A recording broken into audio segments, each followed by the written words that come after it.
अस्सलाम वालेकुम, डॉक्टर शीन अकबर है।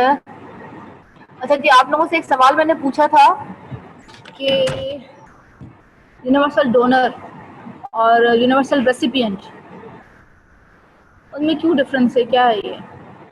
Why this is a universal donor is O negative, why AB positive is universal recipient? Universal donor का मतलब है वो हर किसी को ब्लड दे सकता है, यूनिवर्सल रेसिपिएंट का मतलब है वो हर किसी से ब्लड ले सकता है। तो आप लोग जो हैं वो अपने आंसर्स इसमें मेंशन कर दीजिएगा at the end of the lecture. अब हम स्टार्ट करने लगे हैं हीमोस्टेसिस। ठीक है, अपना एक नया टॉपिक है। अच्छा, हीमोस्टेसिस का बेसिकली मतलब है प्रिवेंशन ऑफ ब्लड लॉस, खून ज़ाया ना हो या खून ज़ाया होने से बचाया जाए, उसे कहते हैं हीमोस्टेसिस। हीमो मीन्स ब्लड और स्टेसिस मीन्स उसकी जो मेंटेनेंस है। कभी भी कहीं पे अगर कोई वेसल जो है वो रप्चर होती है, ठीक है, तो हीमोस्टेसिस अचीव होती है, मतलब ब्लड लॉस की जो प्रिवेंशन है। अच्छा जी, पीपल विथ टाइप, किसी बच्ची ने, हमदा नदीम ने एक आंसर लिखा, people with O negative blood called universal donors because their donated RBCs have no A B and R antigen and can therefore be safely given to people of any blood group. Yes, this is very good, Humda. Great answer.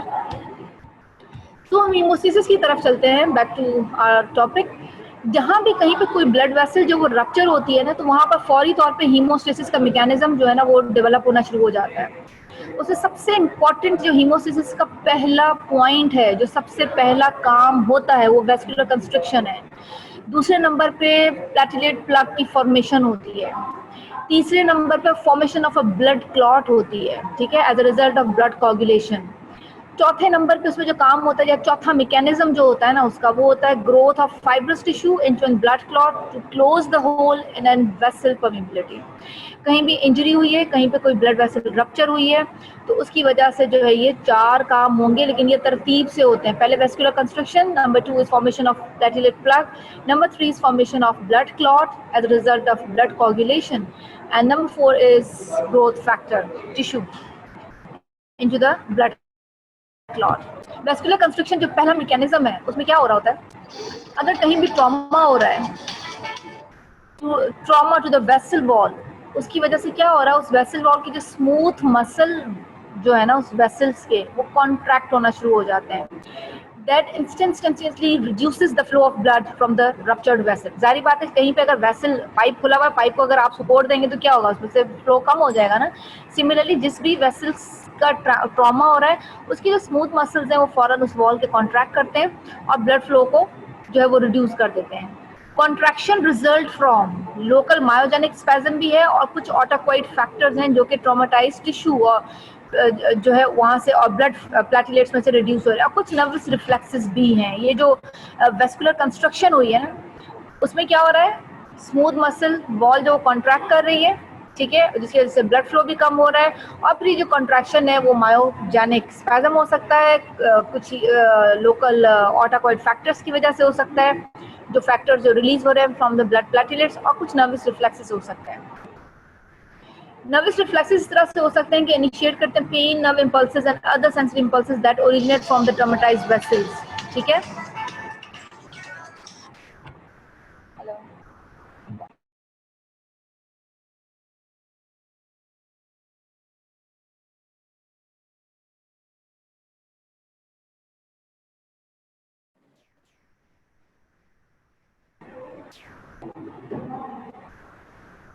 Nervous reflexes जो है ना वो pen nerve impulses और इसके बाद sensory impulses that originate from the traumatised vessels and near by the tissues. ये यहाँ से जो है ना सेंसरी इंपल्सेस आएंगी और वो नर्व इंपल्सेस नर्वस रिफ्लेक्सेस हैं। For the small vessels, smaller जो vessels हैं, platelets responsible हैं for much of the vasoconstriction by releasing a vasoconstrictor substance thromboxane A2। अब ये जो बड़ी बड़ी वेसल्स में उसके लिए तो ठीक है, नर्वस रिफ्लेक्सेस आना शुरू हो जाएंगे। जो स्मॉल वेसल्स है ना उसमें ज्यादातर जो प्लेटलेट्स का काम होता है वो वेसोकंस्ट्रक्शन करवा रही है। कैसे कराती हैं कि प्लेटलेट्स जो थ्रोम्बोक्सिन A2 जो है वो रिलीज करता है, ठीक है। अब नंबर 2, प्लेटलेट प्लग कैसे बनता है। कोई भी ब्लड वेसल कट हो जाती है ना, is a very small, indeed many very small vascular holes do develop throughout the body each day. The cut is often sealed by a platelet plug.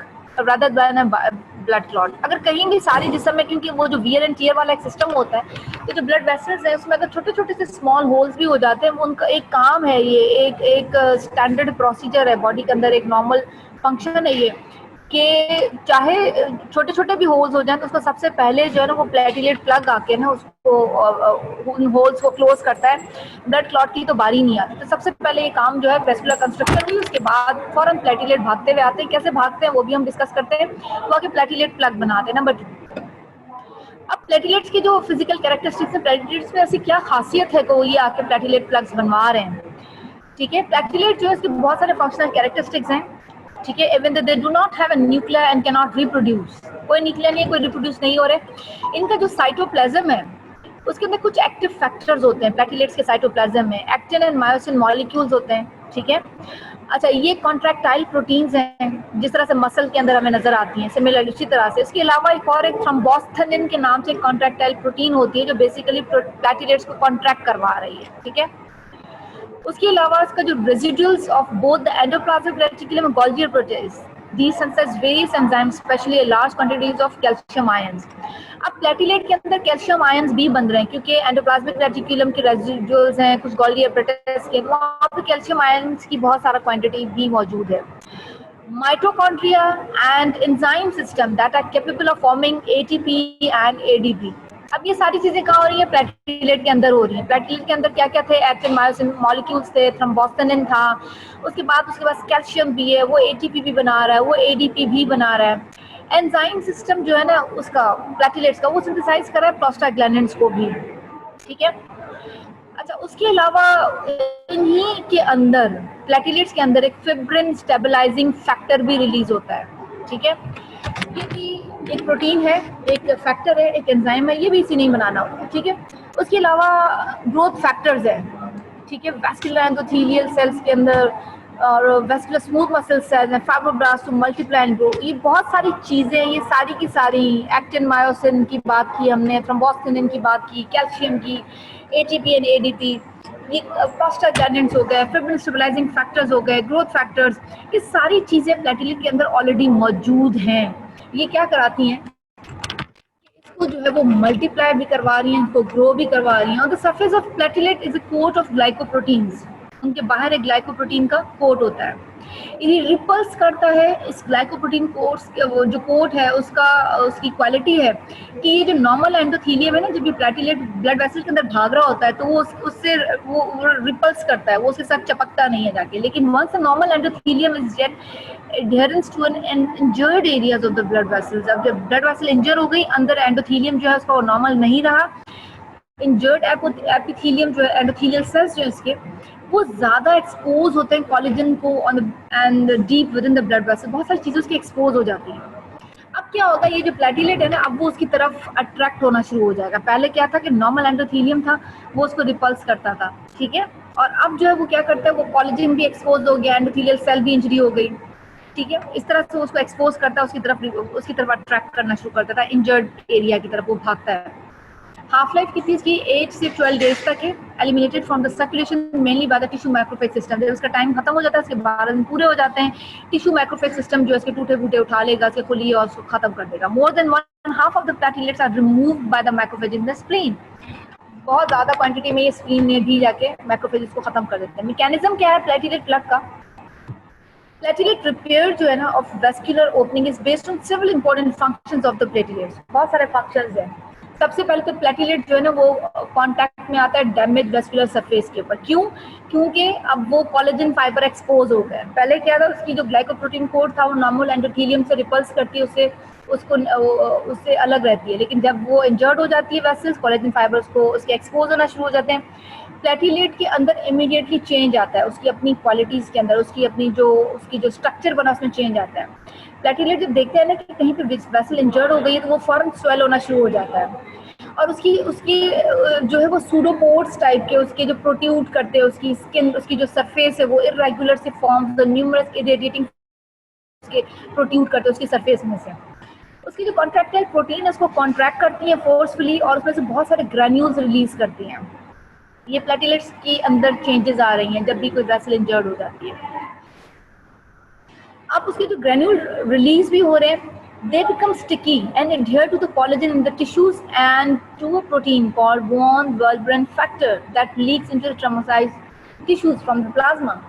अब जहाँ पे ट्रॉमा हुआ टिश्यू वॉन वेलब्रेंड फैक्टर है, ये फैक्टर भी वहाँ पे आके जो वो जमाना शुरू होगा. बेसिकली मैंने करना क्या है कि उस ट्रॉमाटाइज्ड जो वेसल है उसको बंद करना है. उसके लिए बहुत सारे काम हुए. हमने क्या देखा कि प्लेटलेट्स की जो कैरेक्टरिस्टिक्स थे वो फौरन वो स्वेल किया, उसके हाथ पैर निकला, उसने चलना शुरू किया, उसने ग्रैन्यूल्स बनाए, वो स्टिकी हो गया, वो कोलेजन के साथ एक ढेर हो गया. कुछ और प्रोटीन्स भी वहाँ पे मौजूद थी, फैक्टर मौजूद था von वेलब्रेंड factor.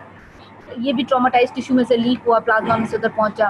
They secrete large quantity of ADP and an enzyme that forms thromboxane A2. ये सारे कहाँ से निकल रहे हैं, कहाँ से सीक्रेट हो रहे हैं? प्लेटलेट ये सीक्रेट कर रहा है. प्लेटलेट ये सारी चीजें हैं. ये ATP and thromboxane A2 in turn act. अब ये एक प्लेटलेट दो ने तो ये रिलीज कर दिए. वो क्या करते हैं जब ये थ्रोम्बोक्सिन और A2 ADP दोनों फिर मिलके दोनों खुद क्या काम करते हैं, ये मजीद और प्लेटलेट्स को एक्टिवेट करते हैं कि जनाब यहाँ पे स्टिकीनेस है, एडिशनल प्लेटलेट्स वहाँ पे आए, वहाँ पे एडहेयर हों और प्लेटलेट्स फॉरन जो है ना ओरिजिनल वो एक्टिवेट होना शुरू हो जाते हैं. ठीक है. और उस साइट पे जो ओपनिंग है जहाँ पे ब्लड वेसल की इंजरी है, डैमेज वेस्कुलर जो वेसल वॉल थी, वेस्कुलर वॉल थी, it activate successively increasing number of platelets. किसने उनको एक्टिवेट किया था ज़्यादा? मजीद शुरू में प्लेटलेट ने एडीपी और थ्रोम्बोक्सिन A2 रिलीज किया. उन दोनों ने मिलके और लोग प्लेटलेट्स को बुला लिया और फाइनली एडिशनल प्लेटलेट्स वहाँ पे जमा हुए और वहाँ पे प्लेटलेट प्लग बना. This is a first and loose plug that is usually successful in blocking the blood loss. ठीक है. इस बहुत लूज सा प्लग बनता है और ये पहले जाके ब्लड लॉस को जो है वो ब्लॉक करता है. ठीक है. And during the subsequent process of blood coagulation फिर वहाँ पे फिब्रिन थ्रेड्स बनना शुरू हो जाती हैं. ठीक है. And they attach tightly to the platelets that's constructing an unyielding plaque. उसके बाद उसको और मजबूत ये सीमेंट लगा देती हैं उसको फिब्रिन थ्रेड्स आके. थर्ड जो मैकेनिज्म इसका है ब्लड कोगुलेशन. ठीक है. नंबर 1 क्या था? वेस्कुलर कंस्ट्रक्शन थी. नंबर 2 प्लेटलेट प्लग बना. फिर तीसरा जो है वो ब्लड कोगुलेट करता है in the ruptured vessel. Third mechanism है इसका. Third mechanism haemostasis is formation of blood clot. अब ब्लड क्लॉट जो है वो डेवलप होता है 15 से 20 सेकंड में if the trauma vascular wall is have been severe. ठीक है. And in 1 to 2 minute if the trauma has been minor है तो वो आराम से काम करेगा. ज़रा वो बहुत माइनर सी इंजरी थी, बहुत ज़्यादा चीज़ें एक्टिवेट नहीं होगी, लेकिन सिवियर है तो ये फौरी तौर पे ये एक्टिवेट हो जाएगा. एक्टिवेटेड सब्सटेंसेस जो है ट्रॉमाटाइज्ड वेस्कुलर वॉल से from the platelets and from the blood proteins, ये ट्रॉमाटाइज्ड वेस्कुलर वॉल में जाके अटैच हो जाएंगी एंड इनिशिएट कर देंगी एक क्लॉटिंग प्रोसेस. नंबर 1 पे हम देख रहे हैं एक ब्लड वेसल सीवियर है, इंजर्ड हो चुकी है. ठीक है.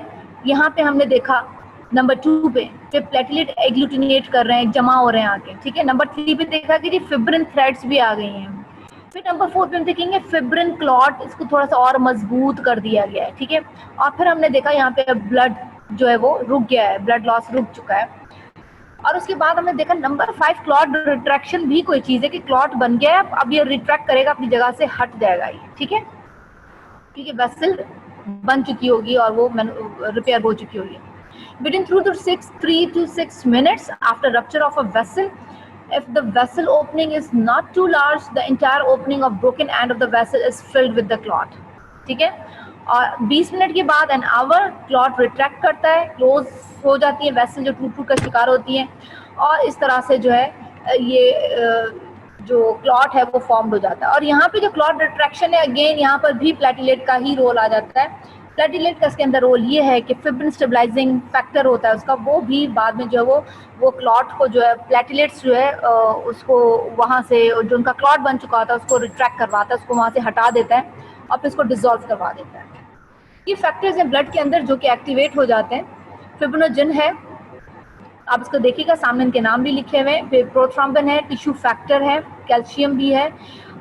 इसके बाद हमने फैक्टर 5 देखा. फिर उसके बाद हम देखें 7, 8, 9, 10, 11, 12, 13. उसके बाद एक फैक्टर है prekallikrein, high molecular weight kininogen and platelets also. ठीक है. ये सारे क्लॉटिंग फैक्टर हैं जो क्लॉट करवा रहे हैं ब्लड को. फोर्थ मैकेनिज्म हमने देखा था कि फाइब्रस ऑर्गेनाइजेशन हो रही है या डिसोल्यूशन ऑफ ब्लड क्लॉट हो रहा है. ठीक है. तो जो फाइब्रस ग्रोथ हो रही है, once the blood clot is form it is followed one of 2 courses. 2 काम करेंगे, या तो उसको फाइब्रोब्लास्ट इन्वेट कर देंगे उस क्लॉट को, सब्सिक्वेंटली कनेक्टिव टिश्यू और all through the clot, it can be dissolve. ठीक है, या तो फाइबर टिश्यूज को खा पी के खत्म कर देंगे, इन्वेट कर लेंगे, या वहाँ वो डिजोल्व होना शुरू हो जाएगा। ठीक है, सो the usual course for a clot that forms in a small hole of a vessel wall is invasion by a fibroblast. ठीक है, and beginning within a few hours after a clot is formed, which is promoted at least partially by the growth factor secreted by the platelets. अब ये क्या हो रहा है, अब ये यहाँ पे प्लेटलेट ने जो ग्रोथ फैक्टर भी रिलीज किया था वो भी आके जो है वो उसको इन्वेट करना शुरू कर देता है। This continue to complete organisation of clot into fibrous tissue with in 1 or 2 weeks। ठीक है, क्लॉट बन गया या वो डिसॉल्व हो गया या वो फाइब्रोब्लास्ट उसको इन्वेट करके जा चुके हैं। ठीक है, और ये जो स्मॉल होल जो हुआ था उसमें जो क्लॉट बना था फाइब्रोब्लास्ट ने खा पी खत्म किया, ये कुछ ही घंटों के अंदर शुरू भी हो जाता है जैसे क्लॉट बनता है, और उसको भी प्रमोट कौन करता है, ग्रोथ फैक्टर जो कि प्लेटलेट से रिलीज हो रहा है ताकि फाइब्रोब्लास्ट आए और उसको इन्वेट कर ले। और कंटिन्यू इसकी जो ऑर्गेनाइजेशन क्लॉट बन के और फाइब्रस टिश्यू में कंप्लीट हो जाता है, बन के उसमें कन्वर्ट हो जाता है, 1 से 2 हफ्ते उसमें लग जाते हैं। अब ब्लड कोगुलेशन जो है उसका जो हम बात करते हैं कि ब्लड कोगुलेशन जो है वो किस तरह से, तो क्लॉटिंग के जो 3 स्टेप्स हैं essential in response to rupture of the vessel और damage to blood itself. Complex एक कैस्केड है रिएक्शंस का, केमिकल रिएक्शन का, that occurs in the blood involving more than dozen clotting factors. ये जो पीछे हमने क्लॉटिंग फैक्टर्स देखे हैं ना, ये वाले, इससे भी ज्यादा क्लॉटिंग फैक्टर्स, ये तो बड़े नोन है जिनको हम जानते हैं। ठीक है, तो ये सारे के सारे एक्टिवेट हो जाते हैं। नेट रिजल्ट क्या बनती है, प्रोथ्रम्बिन एक्टिवेटर जो है ना, formation of a complex of a activated substance, एक प्रोथ्रम्बिन एक्टिवेटर है वो एक्टिवेट हो जाता है। प्रोथ्रम्बिन एक्टिवेटर जो वो कैटालाइज करता है प्रोथ्रम्बिन को एंड टू एंड थ्रम्बिन, ये मैं आगे आपको इस डायग्राम में दिखाऊंगी। रप्चर वेसल हुई, रप्चर वेसल का काम है कि वो प्रोथ्रम्बिन एक्टिवेटर रिलीज कराती है इंजर्ड टिश्यूज में से। इंजर्ड टिश्यू में से जो प्रोथ्रम्बिन एक्टिवेटर रिलीज होता है ना, वो वहाँ पे ब्लड में मौजूद प्रोथ्रम्बिन को कन्वर्ट कराता है इनटू एन थ्रम्बिन, एंड इसके साथ कैल्शियम भी हेल्प आउट करता है। अगर कैल्शियम नहीं होगा तो ये कन्वर्जन जो है वो नहीं होगी। ठीक है, थ्रम्बिन जो है ये फाइनली जो है वो क्या करता है, मौजूद होता है फिब्रिनोजन, उसको कन्वर्ट करवाता है फिब्रिनोजन मोनोमर में। ठीक है, fibrinogen monomer with the help of this, ठीक है, उसके साथ साथ जो थ्रम्बिन है उसका ये भी काम है कि थ्रम्बिन क्या करता है, वो एक्टिवेटेड फिब्रिन स्टेबलाइजिंग फैक्टर उसको भी एक्टिवेट करता है। फिब्रिन स्टेबलाइजिंग फैक्टर कहाँ से आता है, प्लेटलेट्स में से रिलीज होता है। तो ये क्या करता है थ्रम्बिन कि ये आके प्लेटलेट के जो फिब्रिन स्टेबलाइजिंग फैक्टर है उसको भी एक्टिवेट करता है। ये सारे मिलके fibrin monomer with the help of this calcium and this fibrin activating factors ये क्या करते हैं, ये फिब्रिन फाइबर्स को स्टेबलाइज करते हैं आके। ठीक है, उसको बनाते हैं आके, और फाइनली क्या बनती है, क्रॉस लिंकेज फिब्रिन फाइबर्स बनते हैं। ठीक है, प्रोथ्रम्बिन ब्लड में मौजूद है, सारी चीजें ब्लड के अंदर मौजूद हैं। प्रोथ्रम्बिन एक्टिवेटर जो वो इंजर्ड टिश्यूज में से रिलीज होता है with the help of this calcium, this prothrombin is converted into thrombin and this thrombin and secondarily act fibrin stabilizing factor from the platelets, and this thrombin again converted a fibrinogen into a fibrinogen monomer, and this fibrinogen monomer converted into fibrin fibers with the help of this calcium, and finally all this can cause formation of cross linkage fibrin fibers। ठीक है, ये सारी वही detail है इसको हम अभी discuss किया। ठीक है, blood clot, clot is composed of a mashup of fibrin fibres. हमने फिब्रिन फाइबर्स तक तो बात किया, अब हमने देखा कि क्लॉट बन रहा है running all the directions and interrupting the blood cells, the platelet in the plasma. Fibrin fibres also adhere to the damaged surface of the blood vessels, and the blood clots become adherent to any vascular opening and thereby prevent the further blood loss। ठीक है, ये क्या होता है कि fibrin mashup बना, हर direction में ये फैल गया, इसने सारा क्या किया, प्लेटलेट को, प्लाज्मा को, ब्लड सेल को, सबको इंट्रैप कर लिया। फिब्रिन फाइबर्स जो वो जो डैमेज सरफेसेस है ना ब्लड वेसल्स से अच्छी से तरीके से एडहेयर हो जाती, चिपक जाती हैं उसके साथ जाके, and then blood clot become adherent to any vascular opening. जहाँ पे भी ओपनिंग होगी, जहाँ पे इंजरी होगी, ताकि वहाँ पे जाके वो सारी ओपनिंग पे वो सारी चीजें जाके जमा हो जाएंगी ताकि मजीद ब्लड लॉस ना हो सके। उसके बाद एक और प्रोसीजर आता है जनाब, क्लॉट रिडक्शन होती है। Serum within a few minutes after a clot is formed begin to contract and usually expresses most of the fluid from the clot within 20 to 60 minutes। ठीक है, अब क्लॉट रिट्रैक्शन में क्या हो रहा है कि क्लॉट रिट्रैक्ट किस तरह से हो रहा है कि कुछ ही मिनटों के अंदर जो क्लॉट बना था ना उसमें से सीरम निकलना शुरू हो जाएगा। ठीक है, और वो कॉन्ट्रैक्ट होना, वो और थोड़ा सा साइज में छोटा हो जाएगा, जम जाएगा, उसका सीरम निकल जाएगा, ठीक है। तो उसको कोई 20 मिनट से 60 मिनट लगते हैं, 1 घंटे तक लगता है। तो fluid express is called serum because all the fibrinogen, most of the other clotting factors have been removed. In this way serum differs from the plasma, क्योंकि सीरम जो होता है ना उसके अंदर क्या होता है, ये फैक्टर्स नहीं होते, सीरम में नहीं होते, प्लाज्मा में सारे फैक्टर्स मौजूद होते हैं।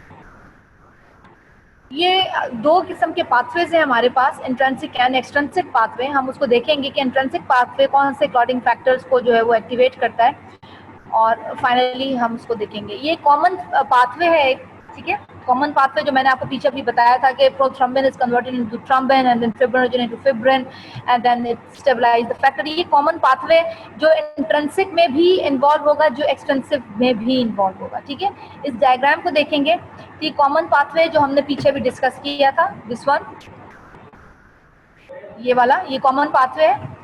अच्छा, उसके बाद दो पाथवेज और हैं, इंट्रिंसिक पाथवे, एक्सट्रिंसिक पाथवे भी है। इसमें कुछ और क्लॉटिंग फैक्टर्स हैं कि वो एक्टिवेट होना शुरू हो जाते हैं। फाइनली इंट्रिंसिक पाथवे भी कुछ फैक्टर्स से पहुंच के कॉमन पाथवे में कन्वर्ट होता है। असल में काम क्या उनका कि वो स्टेबलाइज करें और फिब्रिन क्लॉट वो फैक्टर बनाएं। एक्सट्रिंसिक का भी काम यही होता है कि वो अपने कुछ फैक्टर्स को एक्टिवेट करके और फाइनली कॉमन पाथवे को एक्टिवेट करना शुरू करते हैं, ठीक है। अच्छा, क्लॉट रिट्रैक्शन में भी मैंने आपको बताया था कि प्लेटलेट का रोल है, ठीक है, और वो फिब्रिन स्टेबलाइजिंग फैक्टर है जो कि वहाँ पे मौजूद होता है। अब प्रोकोगुलेंट सब्सटेंस ये रिलीज हो रहा है इसमें से, इंट्रैप्ट प्लेटलेट्स में से, और बेसिकली ये उनको एडजेसेंट जो फिब्रिन जो क्रॉस लिंकेज बनी हुई है उनको जो और एडहेयर करता है। Positive feedback of clot retraction formation, ये आपको मैंने उस दिन भी बताया था कि जो पॉजिटिव फीडबैक सिस्टम होता है ना, वो क्लॉट रिट्रैक्शन में आपको बताया था, नेगेटिव फीडबैक होती है, पॉजिटिव फीडबैक होती है। तो पॉजिटिव फीडबैक जो है ना वो हेल्प आउट करती है इन ब्लड लॉस में, अगर 1 लीटर वाला है, लेकिन अगर 2 लीटर से ऊपर हो जाती है तो फिर क्या हो जाएगा, वो पॉजिटिव फीडबैक जो है वो सिग्निफिकेंट नहीं हो, उसकी सिग्निफिकेंस ये हो जाती है फिर कि वो जो है वो सब्जेक्ट को विशियस सर्किल की तरफ ले जाता है, एक्सपायरी की तरफ जाता है। लेकिन if it is in 1 litre तक ब्लड लॉस है तो पॉजिटिव फीडबैक जो है वो क्या करती है, वो हेल्पिंग होती है। Once a blood loss has started to develop, it normally extends with in a minute into surrounding blood, ठीक है। अगर ब्लड क्लॉट बन गया है तो ये क्या करता है, ये एक्सटेंड करता जाता है विद इन अ मिनट, वो सराउंडिंग ब्लड में ये ब्लड क्लॉट होना शुरू हो जाता है जहाँ पे वो इंजरी होती है। The clot itself initiate a positive feedback to promote more clotting. एक फैक्टर जो है वो क्लॉट हुआ, उसने काम शुरू किया, तो ये क्या करती है, पॉजिटिव फीडबैक है, ये दूसरी फैक्टर्स को एक्टिवेट करेगी और मजीद क्लॉटिंग होना शुरू हो जाएगी। One of the most important cause of this is the fact that proteolytic action of thrombin, it allow it to act on many other blood clotting factors in addition to the fibrinogen. अब इसमें जो हमने देखा था कि जो thrombin था उसका एक प्रोटियोलाइटिक एक्शन है, ठीक है। ये क्या काम करता है कि ये एक दो क्लॉटिंग फैक्टर के साथ एडिशनल और फिब्रिनोजन के भी ऊपर भी एक्ट करता है, जैसे मैंने आपको बताया था उन फैक्टर्स के अंदर कि इंट्रिंसिक पाथवे भी, एक्सट्रिंसिक पाथवे में भी, कि वो कुछ फैक्टर्स जो हैं वो एक्टिवेट होने के बाद फाइनली जो है वो कॉमन पाथवे की तरफ जो है वो मूव करते हैं, जिसमें थ्रोम्बिन जो प्रोथ्रोम्बिन जो है वो थ्रोम्बिन फिब्रिनोजन को एक्टिवेट कर रहा है, ठीक है। फॉर्मेशन ऑफ प्रोथ्रोम्बिन एक्टिवेटर, कैसे prothrombin activator, trauma to vascular wall adjacent tissue, trauma to the blood और contract the blood and damage endothelial cells and collagen in each systems this will lead to a formation of prothrombin activator। ये मैंने आपको बताया था कि prothrombin activator जो है वो traumatized vessels और traumatized tissues में से रिलीज होता है। ये कंसिडर्ड होता है formed in 2 ways, ठीक है। It really have 2 ways interact constantly with each other by the extrinsic pathway that begin with trauma to the vascular wall and surrounding tissue, and by the intrinsic pathway that begin in the blood itself। अब extrinsic pathway का मतलब ये हुआ कि trauma हो गया, ठीक है, वेसल वॉल को और सराउंडिंग टिश्यू को, तो एक्सट्रिंसिक पाथवे स्टार्ट हो जाएगा। Intrinsic pathway with in the blood itself, blood के अंदर ही अगर कहीं पर जो है वो इसकी जरूरत होगी क्लॉटिंग की, तो ये इंट्रिंसिक पाथवे जो ब्लड के अंदर ही स्टार्ट हो जाएगा। एक्सट्रिंसिक पाथवे का मतलब है कि ये ट्रॉमा से स्टार्ट हुआ, और इंट्रिंसिक का मतलब है कि ये ब्लड के अंदर हो रहा है, ये जो खून की जमने की सलाहियत है हम देखेंगे अभी, तो वो ब्लड के अंदर हो रही है और ये ट्रॉमा से ही स्टार्ट हो गई है। एक्सट्रिंसिक पाथवे जो है for initiating the formation of prothrombin activator begin with the traumatized vessels, traumatized extravascular tissue that come in contact with the blood। अब ट्रॉमा हुआ, जो वेसल थी वो ब्लड के साथ कांटेक्ट में, it leads to following steps: release of tissue factor, ठीक है, traumatize tissue release tissue factor, complex of several factors जिसे हम टिश्यू फैक्टर भी कहते हैं और टिश्यू थ्रोम्बोप्लास्टिन भी कहते हैं, ठीक है। And this factor is composed of phospholipids, lipoproteins, complex and proteolytic enzymes.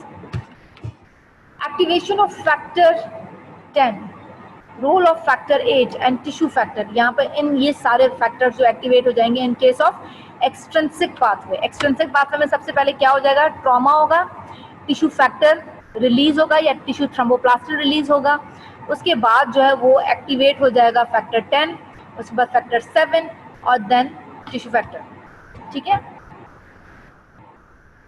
अच्छा, उसके बाद इफेक्ट आ जाएगा 10A फैक्टर। अब जो फैक्टर 10 है ना उसका 10A पार्ट भी है, ठीक है, और एक 10B पार्ट भी उसका आता है। The effect of 10A to form prothrombin activator, role of factor 5। अब यहाँ पे एक्टिवेटर फैक्टर 10 जो होता है ना, जो एक्टिवेट हुआ एक्सट्रिंसिक पाथवे में, ट्रॉमा हुआ, मैं रिपीट कर रही हूँ, ट्रॉमा हुआ, टिश्यू फैक्टर रिलीज हुआ, ठीक है, या जिसे हम टिश्यू थ्रोम्बोप्लास्टिन कह रहे हैं, उसने एक्टिवेट किया फैक्टर 10 को, फैक्टर 7 को, ठीक है। और उसके बाद हमने देखा कि ये लाइपोप्रोटीन कॉम्प्लेक्स है, tissue factor further complex the blood coagulation of factor 8 in the presence of calcium enzymatically on the factor 10 to form activated factor 10A। So 10A जो है वो टू फॉर्म प्रोथ्रोम्बिन एक्टिवेटर।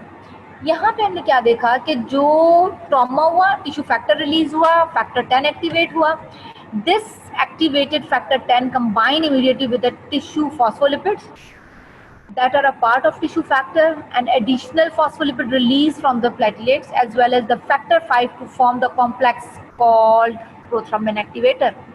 हमने जो बात की थी कि जो ट्रॉमाटाइज्ड वेसल जो है ना वो टिश्यू प्रोथ्रोम्बिन एक्टिवेटर को एक्टिवेट करवाती है, वहाँ से रिलीज हो रहा है। ये इन फैक्टर्स की वजह से, इन सारे स्टेप्स की वजह से ये एक्टिवेट हो रहा है प्रोथ्रोम्बिन एक्टिवेटर, ठीक है। कैसे बनता है ये कि सबसे पहले टिश्यू फैक्टर ने फैक्टर 10 को एक्टिवेट किया, फैक्टर 10 जो है वो कंबाइन करता है टिश्यू फॉस्फोलिपिड्स के साथ, टिश्यू फैक्टर के साथ, थ्रोम्बोप्लास्टिन के साथ, ठीक है, और वो और भी बहुत सारे फॉस्फोलिपिड प्लेटलेट से रिलीज करवाता है एज वेल एज फैक्टर 5, और उसके बाद इन सारों के साथ मिलके ये प्रोथ्रोम्बिन एक्टिवेटर बना रहा है। With in a few second in the presence of calcium this splits prothrombin to form thrombin, ठीक है। अब ये प्रोथ्रोम्बिन तो आ गया था, प्रोथ्रोम्बिन एक्टिवेटर तो आ गया था, इसने क्या किया हुआ, मौजूद प्रोथ्रोम्बिन को कन्वर्ट करा दिया इनटू एन थ्रोम्बिन। ये अब कॉमन पाथवे में एंटर हो गया।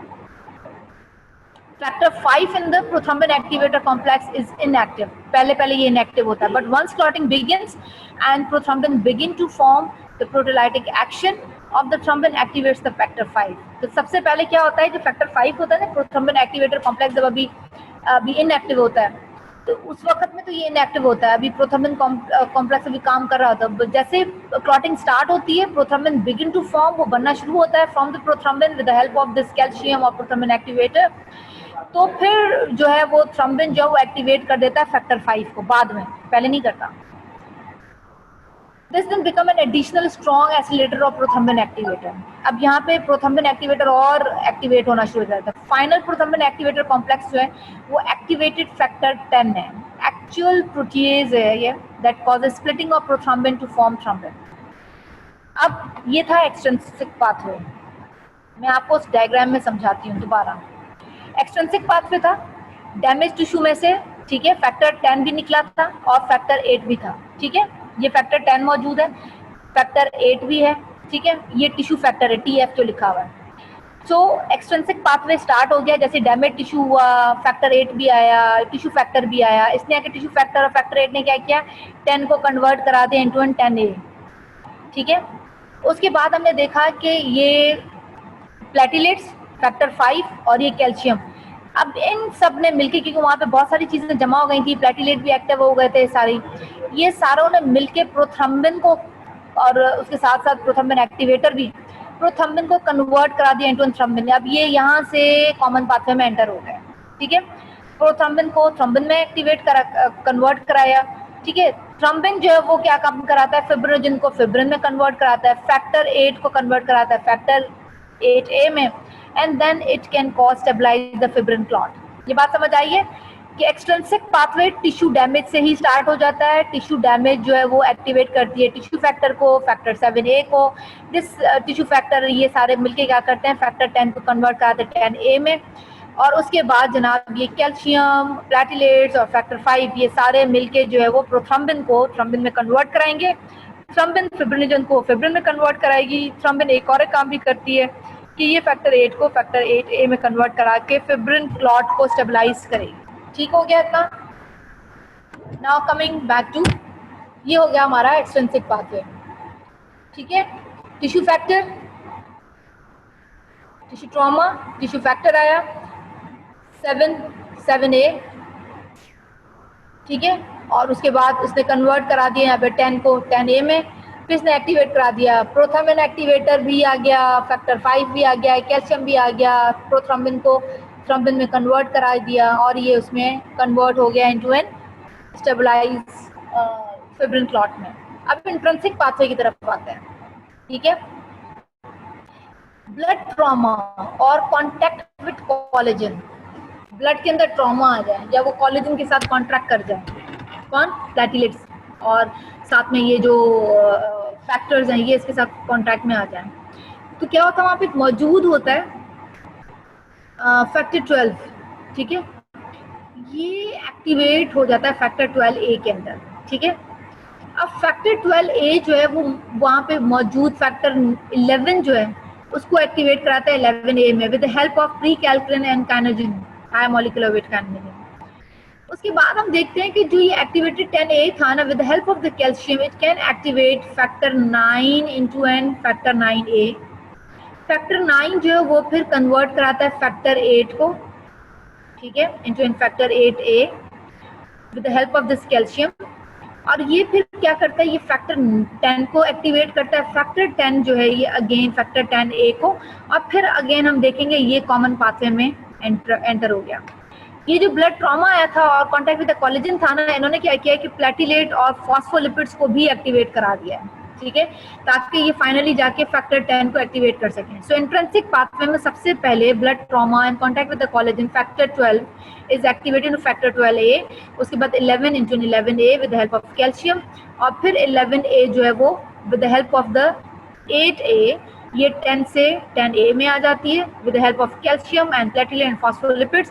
और फाइनली जो है उसके बाद ये प्लेटलेट और फॉस्फोलिपिड ये काम क्या करते हैं, 10A भी ये प्रोथ्रम्बिन एक्टिवेटर को एक्टिवेट करेंगे, थ्रम्बिन को कन्वर्ट कराएंगे इनटू एन, प्रोथ्रम्बिन को कन्वर्ट कराएंगे इनटू एन थ्रम्बिन। ठीक है, और ये इंट्रिंसिक पाथवे जो है ये हो गया। अच्छा, आप लोग जब भी अभी याद भी करेंगे तो इन इंट्रिंसिक और एक्सट्रिंसिक पाथवे के लिए इन डायग्राम्स को जरूर एक दफा गो थ्रू कीजिएगा। ठीक हो गया, ये थे पाथवे। अच्छा, उसके बाद हम आ जाते हैं, ये सारे वही लिखे हुए हैं कि कौन सा फैक्टर किसको कर रहा है। ये सारा अगेन प्रोथ्रम्बिन, प्रोथ्रम्बिन एक्टिवेटर, थ्रम्बिन, ये कॉमन पाथवे जिसकी मैंने पहले भी बात की। ठीक है, कैल्शियम के बगैर एक्सट्रिंसिक पाथवे का काम नहीं होता। ठीक है, अब ये जो क्लॉटिंग फैक्टर्स बहुत सारे हम सोचते हैं, आप लोग सोच रहे होंगे कि वेस्कुलर सिस्टम में बहुत सारे जो क्लॉटिंग फैक्टर्स मौजूद होते हैं, तो ब्लड क्लॉट क्यों नहीं हो रहा अंदर? बहुत सारे क्लॉटिंग फैक्टर्स मौजूद हैं। इंट्रावेस्कुलर एंटीकोगुलेंट्स होते हैं कुछ अंदर बॉडी के अंदर, ब्लड के अंदर। एंडोथेलियल सरफेस के फैक्टर्स भी होते हैं। जो एंडोथेलियल सरफेस होती है ना, वो इतनी स्मूथ होती है, ये जो इंट्रिंसिक क्लॉटिंग सिस्टम है ना उसके साथ कॉन्टैक्ट में नहीं आती, वो प्रिवेंट करती है उसकी स्मूथनेस। दूसरा ग्लाइकोकैलिक्स की हमने बात की थी। ठीक है, एंडोथीलियम का जो ग्लाइकोकैलिक्स लेयर है उसकी, वो भी रिपेल करता है प्लेटलेट से भी, उसको दूर भगाता है, और ताकि जो वो क्लॉटिंग एक्टिवेट ना हो जाए। उसके बाद प्रोटीन बाउंड एंडोथीलियल मेम्ब्रेन, उसके बाद थ्रोम्बोमोड्यूलिन होता है विच binds with the thrombin. Not only does the binding of thrombin with the thrombomodulin show the clotting process by removing thrombin, ये क्या थ्रोम्बोमोड्यूलिन क्या करता है, ये थ्रोम्बिन को इनएक्टिव फॉर्म में रखता है, थ्रोम्बोमोड्यूलिन कॉम्प्लेक्स। उसके अलावा वो protein, plasma protein, protein C, ये सारे जो है ना एक्ट करते हैं as anticoagulant by inactivating factor 5 and 8। तो ये थ्रोम्बोमोड्यूलिन ये सारे उसकी स्मूथनेस का ग्लाइकोकैलिक्स के साथ क्या करता है, ये ब्लड को क्लॉट अंदर नहीं होने देते। ये सारे प्रिवेंटिव मेजर्स हैं ब्लड के अंदर। ठीक है, जब भी एंडोथेलियल वॉल डैमेज हो जाएगी, स्मूथनेस खत्म हो जाएगी, या इसका ग्लाइकोकैलिक्स और या थ्रोम्बोमॉड्यूलिन लेयर ये लॉस्ट हो जाएगी, तो ये फैक्टर 8 सबसे पहले क्या हो जाएगा, फैक्टर 12 जो एक्टिवेट हो जाएगा, प्लेटलेट एक्टिवेट हो जाएंगे, इंट्रिंसिक जो है ना वो पाथवे उसकी क्लॉटिंग स्टार्ट हो जाएगी, ठीक है। If the factor 8 and platelet come in contact with the subendothelial collagen, activation is even more powerful, ठीक है। लेकिन अगर ये थ्रोम्बोमॉड्यूलिन के साथ है, ग्लाइकोकैलिक्स लेयर जो है उसके साथ ये अटैच है, सारा ही कुछ स्मूथनेस है, इंजरी नहीं हुई, तो क्या होगा, फिर ये सारा इसको रिपेल करेगा और क्लॉटिंग नहीं हो सकेगी, ठीक है।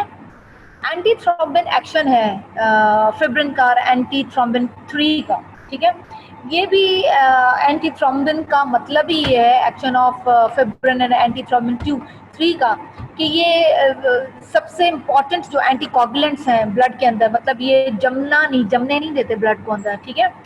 So are those that remove the thrombin from the blood the more powerful. कौन कौन से इसके अंदर हो सकते हैं, fibrin fibre that form during the process of clotting, alpha globulin, anti thrombin 3, anti thrombin heparin cofactor, ये सारे ब्लड के अंदर मौजूद होते हैं, ठीक है, जो कि इसको जमने नहीं देते। हेपरिन एक पावरफुल एंटीकोगुलेंट है, ठीक है, जो कि ब्लड में बड़ी छोटी सी क्वांटिटी में कंसंट्रेशन में मौजूद होती है। स्पेशल फिजियोलॉजिकल कंडीशंस में it has been significant anticoagulant effect होता है। हेपरिन जो है फार्माकोलॉजिकली भी हम देखते हैं कि एज अ ड्रग भी यूज हो रही है to prevent the intravascular coagulation clotting. तो इतना ही काफ़ी है। और lysis of blood clot, plasmin, plasma protein है, यू ग्लोबुलिन जिसे हम प्लाज्मिनोजिन भी कहते हैं, ठीक है, ये एक्टिवेटेड प्लाज्मिन है, या ऐसे फिब्रिनोलाइसिन कहते हैं। प्लाज्मिन डाइजेस्ट कर लेता है, वहीं पे मौजूद होता है फिब्रिन फाइबर्स को, फिब्रिनोजिन को, फैक्टर 5, 8, प्रोथ्रोम्बिन एंड फैक्टर 12 को। Whenever the plasmin is formed, it can cause lysis of the clot, destroying many of the clotting factors. There is sometimes even cause hypocoagulability of the blood. So, अगर ये plasmin वहाँ पे मौजूद होता है, जैसे ही blood clot बन चुका होता है, ये क्या करता है, इन सबको तोड़ फोड़ के उसको ब्लड क्लॉट को खत्म कर देता है, ठीक है, ये नेचुरली होता है। अच्छा जी, उसके बाद हम आ जाते हैं condition that causes excessive bleeding in humans. Humans में कौन कौन सी ऐसी कंडीशन है जिसमें एक्सेसिव ब्लीडिंग हो सकती है। विटामिन के डेफिशिएंसी हो सकती है, हीमोफीलिया, थ्रोम्बोसाइटोपिनिया जिसमें प्लेटलेट की डेफिशिएंसी हो सकती है। हीमोफीलिया जो है वो उसमें भी हम देखेंगे आगे कि किस चीज़ की, कौन से क्लॉटिंग फैक्टर्स की डेफिशिएंसी है। विटामिन के भी एक फैक्टर है, उसकी भी डेफिशिएंसी है। तो इनमें से कोई भी क्लॉटिंग फैक्टर जो है उनमें डेफिशिएंसी आ जाएगी, एक्सेसिव ब्लीडिंग कॉज होगी, ठीक है। Decreased prothrombin factor 7, 9, 10 that caused by a vitamin K deficiency. अब vitamin K जो है clotting factor cause the depressed formation or decreased formation of clotting factor by the liver is vitamin K deficiency. Vitamin K अगर body में नहीं होगा, उसकी deficiency होगी, तो लिवर ने क्लॉटिंग फैक्टर्स नहीं बनाए, ठीक है। सो विटामिन के कंटिन्यूअली सिंथेसाइज होता है कहाँ पे, इंटेस्टिनल ट्रैक्ट में बाय द बैक्टीरिया। कहाँ बनता है जनाब, ये इंटेस्टाइन के अंदर बनता है। कुछ बैक्टीरियाज हैं जो कि विटामिन के को बनाते हैं। Vitamin K deficiency seldom occur a normal person as a result of vitamin K absence from the diet. जो बच्चे पैदा होते हैं ना छोटे, तो उनके अंदर जो है ना ये इंटेस्टिनियल बैक्टीरिया फ्लोरा अभी स्टैब्लिश नहीं हुआ इतना अच्छा होता, तो उनके अंदर विटामिन की डेफिशिएंसी हो सकती है। ये कुछ जीआईटी की डिजीजेज हो सकती है जिसमें पुअर एब्जॉर्प्शन होती है फैट्स की, वहाँ पे विटामिन के की डेफिशिएंसी हो सकती है। The reason is that the vitamin K is a fat soluble, ठीक है, विटामिन ए। तो अगर किसी के अंदर हम देखेंगे फैट की एब्जॉर्प्शन ही बहुत पुअर है, तो उसके अंदर विटामिन के की डेफिशिएंसी हो सकती है। या causes of vitamin K deficiency is failure of the liver to secrete bile into the GIT, as either as a result of obstruction of the bile or as a result of liver disease. So अगर liver हम देखेंगे कि bile का lake है, fat absorption नहीं होगी, तो फिर विटामिन के की एब्जॉर्प्शन भी नहीं हो सकती। तो उसके लिए बाइल बहुत ज़रूरी है कि जो है वो गॉल ब्लैडर बाइल रिलीज करे, लिवर से आएगा। लिवर डिजीज़ में हम देखते हैं कि बड़ी कम प्रोडक्शन हो रही होती है प्रोथ्रोम्बिन की भी, क्लॉटिंग फैक्टर्स की भी, poor vitamin K absorption because of disease liver cell. Vitamin की एब्जॉर्प्शन पुअर क्यों, क्योंकि बाइल जो लिवर का काम है, बाइल बना के गॉल ब्लैडर में भेजना, गॉल ब्लैडर उसको बाइल को रिलीज करता है इनटू इंटेस्टाइन, और वहां से वो रिलीज होकर इंटेस्टाइन में फैट को एब्जॉर्ब कराती है, and this vitamin K is fat soluble. तो अगर लिवर में प्रॉब्लम होगी या इंटेस्टाइनल कोई प्रॉब्लम होगी एब्जॉर्प्शन का, तो ये विटामिन के की डेफिशिएंसी कॉज होगी। ठीक है। हीमोफीलिया जनाब, डेफिशिएंसी है फैक्टर 8 की। ठीक है। सो ब्लीडिंग डिजीज है exclusively in males. 85% cases caused by an abnormality or deficiency of factor 8, and this type of hemophilia is called hemophilia A or classic hemophilia. ठीक है। अच्छा, 15% हीमोफीलिया जो पेशेंट होते हैं ना, वो bleeding tendencies cause with the deficiency of factor 9। अब कुछ 15% हीमोफीलिया के लोग ऐसे भी होते हैं जिनके अंदर डेफिशिएंसी होती है हीमोफीलिया, लेकिन फैक्टर 9 की डेफिशिएंसी है। कुछ ज़्यादा की जो है 85% जो होती है वो किसकी होती है, फैक्टर 8 की। Both of these factors are transmitted genetically by the way of female chromosome. ठीक है, फीमेल क्रोमोसोम से आ रहा है। So almost never will be a woman have an hemophilia because at least one of her 2 X chromosomes will have the appropriate genes. ठीक है। So क्योंकि females में नहीं होती, क्योंकि कैरियर हो जाती है, तो मर्दों के पास क्योंकि एक ही X होता है तो वो उनके अंदर डोमिनेट हो जाती है, और ये जेनेटिकली जो है वो फीमेल क्रोमोसोम में, X क्रोमोसोम में ही होती है। If one of her X chromosome is deficient, she will be a hemophilic carrier। ठीक है। लेकिन इसमें हम देखेंगे transmitting the disease to half of her male offsprings and transmitting the carrier state of female offsprings. ठीक है। उनको female में अगर ये ट्रांसमिट करेगी उनको कैरियर, कि मेल में हो जाएगी तो वो dominant. Bleeding fat in the haemophilia can also have an various degree of severity. Haemophilia में जो तो डिपेंड करता है, to depend upon the character of the genetic deficiency. Bleeding does not occur except after trauma. अब haemophilia में वैसी bleeding नहीं होगी जब तक कि मरीज को चोट नहीं लगेगी।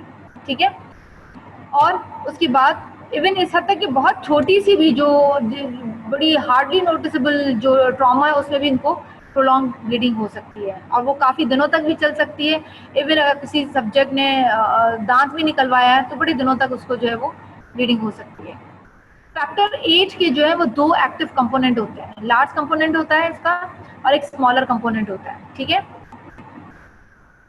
अच्छा जी, इसका जो स्मॉलर कंपोनेंट है is most important intrinsic pathway for clotting, and deficiency of this part of factor 8 causes classic haemophilia. अगर इसकी स्मॉलर कंपोनेंट की अगर डेफिशिएंसी हो जाती है तो ये क्या काम करता है, deficiency of this part of factor, smaller component of factor 8, तो ये इंट्रिंसिक पाथवे में जो है वो प्रॉब्लम क्रिएट करता है। Another bleeding disease which somewhat different characteristic von Willebrand disease result from the loss of the large component. तो अगर इसी तरह फैक्टर 8 का लार्ज कंपोनेंट में कोई जो है वो प्रॉब्लम होएगी तो which is von Willebrand disease की वजह से। हीमोफीलिया के जो सब्जेक्ट्स हैं बड़ी प्रोलॉन्ग और सिवियर प्रोलॉन्ग ब्लीडिंग जो है वो एक्सपीरियंस कर रहे होते हैं। इनकी थेरेपी क्या होती है, इनको इंजेक्टेबल प्योरीफाइड फैक्टर 8 दिया जाता है, बड़ी हाई कॉस्ट होती है उसकी। ठीक है। और ये ह्यूमन ब्लड से भी एक्सट्रैक्ट होता है स्मॉल क्वांटिटीज के अंदर, इसीलिए उनको कोशिश ये होती है कि उनको इंजेक्टेबल फॉर्म में बनाया गया और उनको दिया जाए। ठीक है।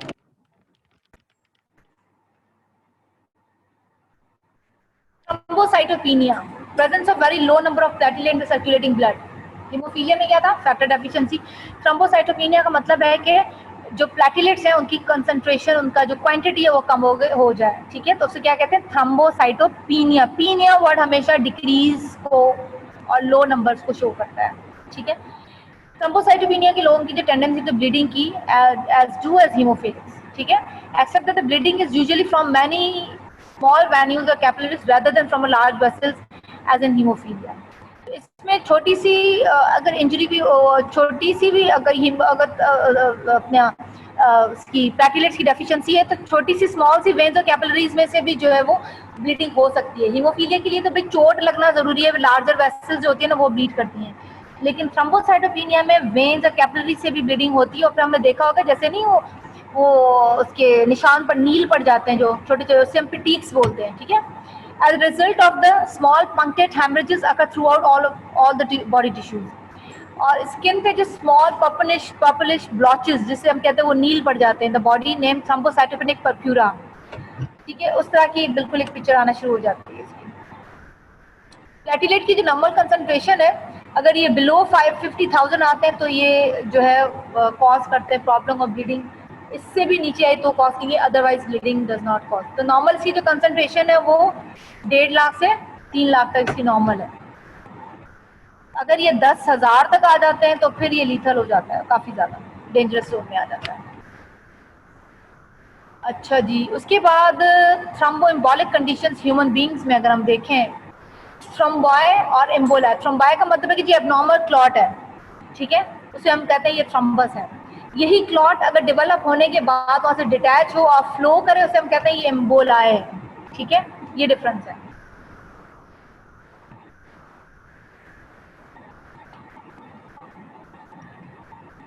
अच्छा, इसमें अगर कहीं पे थ्रोम्बोएम्बोलिक कंडीशंस हो जाएं, किसी सब्जेक्ट को रफ एंडोथेलियल सरफेस हो जाए अंदर की, और एथेरोस्क्लेरोसिस में कहीं पे इन्फेक्शन हो जाए या कहीं पे ट्रॉमा हो जाए, तो थ्रोम्बोएम्बोलिक कंडीशन प्रोड्यूस हो सकती है। क्लॉट बन जाए अंदर, तो वो क्लॉट जो है वो बड़ा स्लोली इसको जो है वो फ्लो करता रहे, और फिर उनको जो है हम उन सब्जेक्ट्स को कुछ इस तरह की मेडिसिन देते हैं। जैसे आप कहते हैं, हम देखते हैं कि मायोकार्डियल इन्फेक्शन हो जाता है, दिल का दौरा पड़ गया है, एमआई हो गया है, तो उनके अंदर भी ज़्यादा एक क्लॉट बनता है, और फिर उसको हम क्या कहते हैं, उनको टीपीए भी देते हैं, ट्रीटिंग द इंट्रावेस्कुलर क्लॉट्स को। टिश्यू प्लाज्मोजेन एक्टिवेटर इज अवेलेबल, ठीक है। तो थ्रोम्बोस्ड एरिया को भी दिया जाता है, और एक कैथेटर के जरिए अगर हार्ट में दिया जाए या कहीं भी किसी भी कॉर्नरी वेसल्स की जिससे हम बात कर रहे हैं, ताकि कोई सीरियस डैमेज ना हो हार्ट का। DIC, disseminated intravascular coagulated. Disseminated मतलब फैला हुआ, इंट्रावेस्कुलर वेसल्स के अंदर कोगुलेशन हो गई है, पूरी थ्रू आउट बॉडी में हो चुकी है, ठीक है। तो clotting mechanism become activated in wide spread areas of the circulation. पूरी सर्कुलेशन में सारे क्लॉटिंग मैकेनिज्म एक्टिवेट हो गए, जिसे हम कहते हैं DIC। शॉर्ट फॉर्म में क्या कहते हैं, DIC, डिससेमिनेटेड इंट्रावेस्कुलर कोगुलेशन। ये होता क्या है, कहाँ पर है कि जहाँ जब भी बहुत लार्जर अमाउंट में ट्रॉमाटाइज एरिया और डाइंग टिश्यू बॉडी में मौजूद हो, वो बहुत ज़्यादा क्वांटिटी में, ग्रेटर क्वांटिटीज में टिश्यू फैक्टर रिलीज करते हैं, मतलब उनकी क्वांटिटी बहुत ज़्यादा हो जाती है। Frequently the clots are small but numerous and they plug a large share of small peripheral blood vessels, ठीक है। दिस है especially in the patient of widespread septicemia, बहुत ज़्यादा जो टॉक्सिक पेशेंट जिनके अंदर बड़ा बुरी तरह से इन्फेक्शन फैला था, उनके अंदर ये हो सकता है, ठीक है। और इनमें सब्जेक्ट जो है वो क्या सेप्टिक शॉक पे चला जाता है, सेप्टिक शॉक से फिर ये DIC में जाता है, और DIC में जब देखिए सारी कोगुलेशन होना शुरू हो जाती है, तो फिर एवरीवेयर, क्योंकि बहुत ज़्यादा क्वांटिटी में टिश्यू फैक्टर है, बहुत ज़्यादा क्वांटिटी में टिश्यू फैक्टर है, जितने भी जहाँ जहाँ पे भी क्लॉटिंग मैकेनिज्म मौजूद है सारे ब्लड में, हर वेसल में वो स्टार्ट कर देगा। तो ये ज़्यादातर हमें इस तरह के जो है वो सेप्टिसीमिया में मिलता है। ये गायनेकोलॉजिकल में जो प्रोसीजर्स होते हैं या जो दाइयों के पास डिलीवरीज हो रही होती हैं, वो अगर इंजरी करते हैं लार्जर, उसमें भी ये हो सकता है, DIC में सब्जेक्ट चले जाते हैं। और ज़्यादातर ये वंस सब्जेक्ट DIC में चला जाए तो बड़ा रेयर है उनका सेव होना, ज़्यादातर ये फीमेल्स एक्सपायरी की तरफ जाती हैं बेचारी। एंटीकोगुलेंट क्लिनिकली यूज जो है वो हेपरिन हो रही है, क्यूमरिन्स हो रही हैं।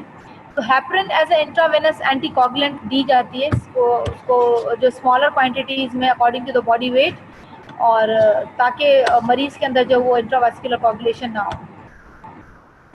अच्छा जी, क्यूमरिन्स भी जो है वो सच एज वाफरिन की आपने टैबलेट्स अक्सर सुनी होंगी, हम लोगों को अक्सर देते होते हैं एज एन एंटीकोगुलेंट, वो भी इनको दी जाती है। And the amount of active prothrombin factor 7, 9, 10 all formed by the liver begin to fall. इसकी वजह से होता है कि सारे प्रोटीन फैक्टर्स जो हैं वो कम हो जाते हैं। वाफरिन causes this effect by inhibiting this enzyme. वहाँ पे वो एक एंजाइम है विटामिन के एपॉक्साइड रिडक्टेज कॉम्प्लेक्स 1, ठीक है, VKORC1. So this enzyme convert the inactive oxidized form of vitamin K to its active form. ठीक है, तो ये वाफरिन ने ही काम करना है, इनएक्टिव विटामिन के को एक्टिव फॉर्म में कन्वर्ट कराती है। Warfarin decreases the available active form of vitamin K in the tissue. ये ज़ाहिर एंटी कोगुलेंट है। Prevention of blood coagulation outside the body, body के बाहर हम इसको कैसे प्रिवेंट कर सकते हैं।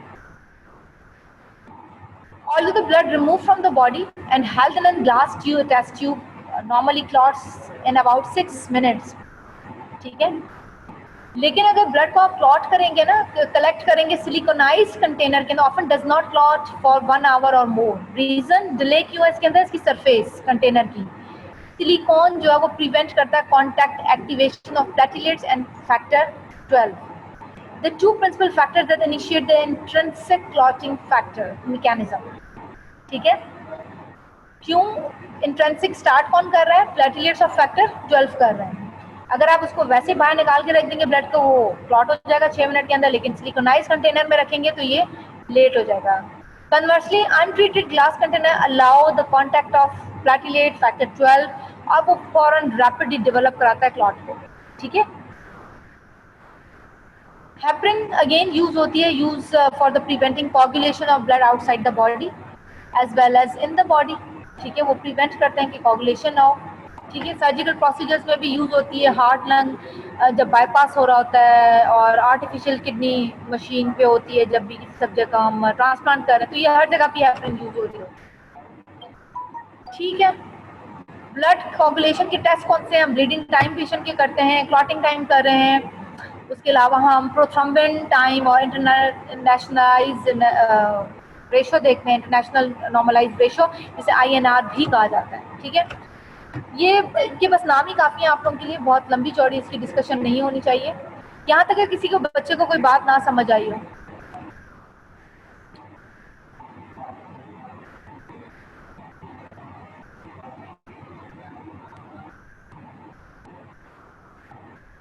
हाँ जी बच्चों,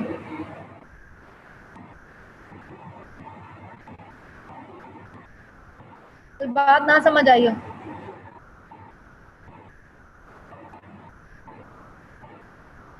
सबको समझ आ गई है?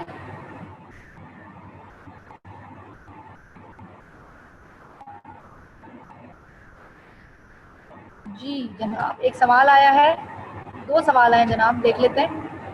यस मैम, समझ आ गई है, very good, I am more than happy that all you can understand. Isha, Maryam, Naval and Naila, Abdul Waheed, good, आप सबको समझ आ गई है, राइट? तो इसमें जो बहुत इंपॉर्टेंट 3 मेन चीज़ें हैं, इंट्रिंसिक एक्सट्रिंसिक पाथवे को देखना है आपने। और सबसे पहला जो हमने नंबर 1 देखा था कि हीमोस्टेसिस इम्पॉर्टेंट है। सबसे पहले वैस्कुलर कंस्ट्रक्शन, फिर प्लेटलेट प्लग और ये सारे जो मैकेनिज्म्स थे वो इम्पॉर्टेंट है।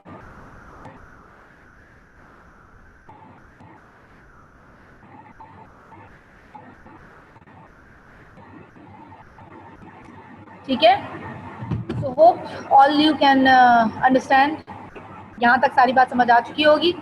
आप लोगों का जो टेस्ट है सेल और ब्लड फिजियोलॉजी, उसको बहुत अच्छे तरीके से पढ़िएगा। सैटरडे को आप लोगों का टेस्ट है, I hope you will all done well इंशाल्लाह। ठीक है, अच्छा जी, एक और एक सवाल आया है, मरियम खान भी, उनको भी समझ आ गई है, गुड मरियम। अभी भी किसी बच्चे को ना समझ आया हो? ईशा जी इंशाल्लाह, बिल्कुल, होपफुली सबका अच्छा टेस्ट हो जाएगा इंशाल्लाह। सेल के भी ऑर्गेनेलिज जो हैं, कैंसर का कोई रोल है टिश्यू क्लॉटिंग फैक्टर रिलीज करवाने में? Cancer is something different Noman. उसमें होता है कि कैंसर में हम देखते हैं एबनॉर्मल सेल ग्रोथ हो रही है, तो एबनॉर्मल अभी डिस्कशन हो रही है, तो जो कैंसर है ना वो एबनॉर्मल सेल ग्रोथ है। ठीक है, लेकिन अगर हम कैंसर की बात करें तो we have 2 type of cancer, एक तो कैंसर जहाँ पे सेल ग्रोथ कर रहा है, एक होता है ल्यूकीमिया जो कि ब्लड कैंसर कहलाते हैं। ठीक है, ब्लड कैंसर को हम ल्यूकीमिया कहते हैं, और बाकी के जो कैंसर जो उनको हम कैंसर कहते हैं according to the site of this cancer, either the breast cancer, uterine cancer, और या मसल का मायोसार्कोमा, इस तरह से। लेकिन जो ब्लड के होते हैं वो ल्यूकीमियास कहलाते हैं। वो डिपेंड करता है कि कौन सी सेल लाइन का कैंसर है, आइदर जो वो माइलोइड सीरीज का कैंसर है या लिम्फोइड सीरीज का कैंसर है, वो डिपेंड करता है उसमें। तो उसमें clotting factor according to situation और उसमें उनका रोल होता है, लेकिन यहाँ पे अभी तक जो हमने पढ़ा है ना, इसमें इसका कोई इसका रोल नहीं। ओके जी, नोमान को भी समझ आ गई है मेरी बात, गुड।